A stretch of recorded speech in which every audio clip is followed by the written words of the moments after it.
Nightwing number 24, written by Kyle Higgins, art by Will Conrad. This is the final part of at least this first Chicago arc. And last issue, we had Tony Zuko showing up with a gun and saving Nightwing and saying, "We need to talk."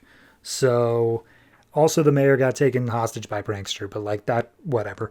So we open up with Nightwing on his motorcycle. He's got Tony Zuko strapped to the back, like all tied up. And he's like, "I don't know what's going on. It's been a crazy night, but I've got to help stop this city from falling into the wrong hands, blah, blah, blah." And Tony basically says, "Dude, I came to you of my own volition. Why are you tying me up?" He's like, "You came with a gun. Why do you think I'm tying you up? You're also still a murderer." And he's like, "All right, fine, whatever. Here's the thing. I know who the prankster is. And you and I are the only ones in the city who have a shot at even stopping his master plan here." So Zuko explains, and I'll just straight up say the whole thing. The mayor, Wallace Cole, became mayor because two things happened. One, he convinced the city to basically bulldoze their old neighborhood and put a train line in. And then two, one of the project's electrical engineer named Harold Loomis died on Halloween. And it doesn't seem like it was an accident. And the son of Loomis saw everything, or at least saw his father die, and became the prankster. And now he wants payback. And we see his Halloween costume is pretty much exactly that of the prankster costume.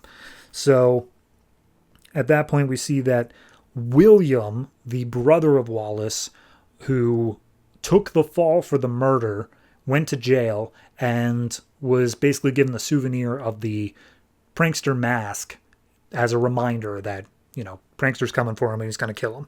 And he explains all this, and Zuko says, like, "You think it's coincidence that this all happened in October? Tonight is Halloween. He's doing it on the anniversary of his father's death. That's the whole point of it." And Zuko says, like, "Look, yeah, if you want to take me in for doing in the Grayson, so be it, whatever. But we have to stop the prankster." So we see prankster taking the mayor and says, like, "Look, I don't know why you think I stole all this money." He's like, "I don't think you stole all the money. I know you didn't steal all that money. The money didn't even exist. I know who you are. You don't even recognize me. You killed my father. Prepare to die." And so the actual prank here, the plan here from Prankster is, I've loaded up the train lines that I have disabled. They've all been sitting there still. I loaded them up with a huge amount of explosives, enough to level like this entire section of the city. This is the thing that will disarm it, but you have to get right up next to it in order to disarm it. It's right down here. I'll tell you exactly where it is. Here's the thing, though. You are the most hated man in Chicago right now. Everyone in this neighborhood hates you. So he sends the mayor out in the streets, fires a gun off into the air to get everyone's attention. So they're all looking out their window. They all see the mayor there, and they're like, "Oh, okay, Mr. Mayor coming down to our side of Chicago." And he's like, "Guy, you don't understand. There's a bomb." And he's like, "Oh, you brought a bomb. You are literally the worst mayor possible." And they all just start beating the ever-living crap out of the mayor as the prankster watches on. So at that point, Nightwing jumps in with Zuko on his tail. They use the motorcycle to like get some smoke, make it so the mayor can get away easily. Nightwing takes out a few of the more vicious neighborhood attackers, I guess. And the mayor's like, "Oh, Nightwing, I don't like you, but there's a bomb and you are probably able to stop it. The fuser, whatever you want to call it, is right over there."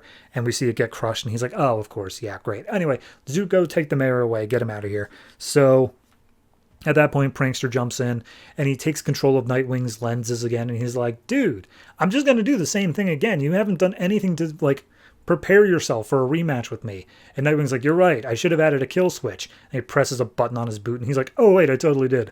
So at that point, he starts punching out Prankster. And he's like, "All right, regardless, I don't have much time.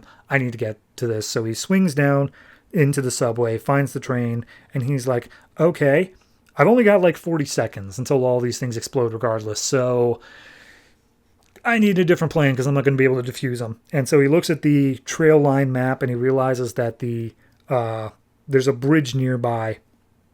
and that was already destroyed as one of Prankster's pranks. So he starts up the train. It starts going down the track, falls off the rails and explodes down in the river beneath. And he's like, "Woo! All right, did it! Saved the town." And at that point, Prankster comes up. And he's like, "No, no, no, we're not done yet. If anything's going to happen tonight, I'm going to kill you." So he starts strangling Nightwing. Nightwing manages to try to get a hit off, but it's not stopping Prankster. And then Zuko shows up with a gun and shoots Prankster in the shoulder. And he's like, "I took the shot. I had to. He was going to kill you. I totally saved your life, Nightwing."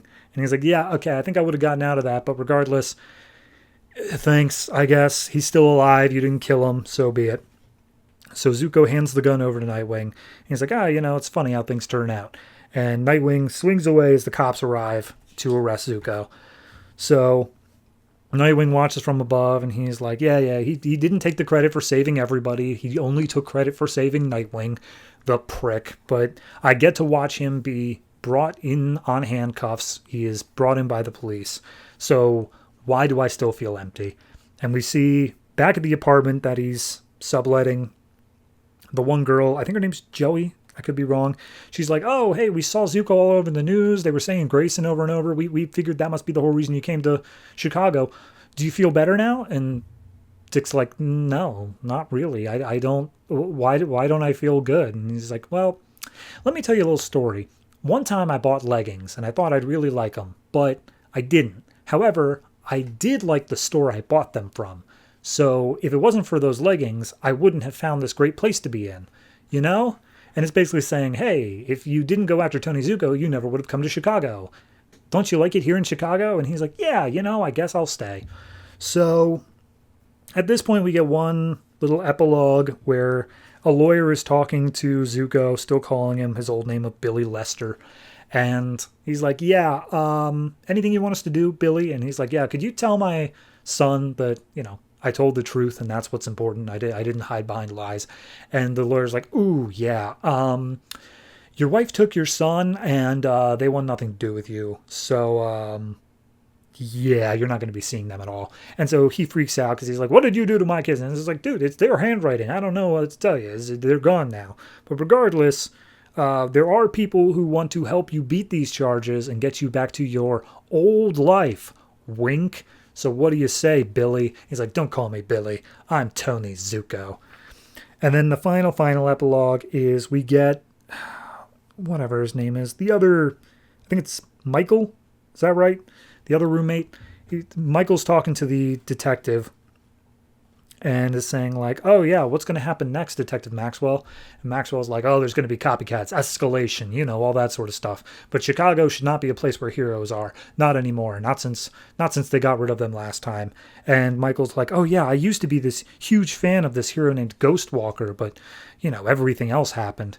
And we see Maxwell going into his closet saying, "No, there's not any more heroes in Chicago, and there never should be, by any means necessary." And he opens his closet, and you see the Ghostwalker gear, indicating that this detective was Ghostwalker before whatever happened. And that's the issue.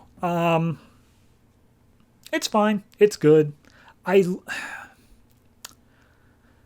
I don't know how I feel about the idea that Tony Zuko was looking for redemption only for the sake of his family. And once his family still left him, then he's just going to fall back into his old things of, "Oh no, I'm a gangster now." I get that it's kind of not trying to mess with the status quo. It's still making this thing where, the guy who killed Nightwing's parents is still a bad guy. But I don't know. I would have liked to see just a little bit of character evolution there. Hopefully they don't go too far with it. In regards to the Ghostwalker thing, honestly, they haven't revealed enough about that story, the story of how the heroes all were forced out of Chicago for me to really care that much. But it at least gives a little bit more to this detective and why he has such a hard-on towards getting rid of Nightwing, of just hating heroes that much. So I'm interested. I'm intrigued. I gotta say, though, I kind of wish that we would have just went back to Gotham at this point, because they keep pulling Nightwing back to Gotham regardless. Anytime there is any sort of event. Like, where is Forever Evil fitting in all this? Dick Grayson was taken hostage. What are we doing there? So, yeah, it's a little bit weird, but whatever. I'm going to say this is I'll give it a 7. And don't think I didn't notice that little reference to Halloween, what with Loomis and all. Did not go over my head. So yeah, it's a 7. It's a fine enough ending, but it does feel like it does like that thing where they have to set up the sequels already rather than just letting you sit with this arc on its own. So yeah.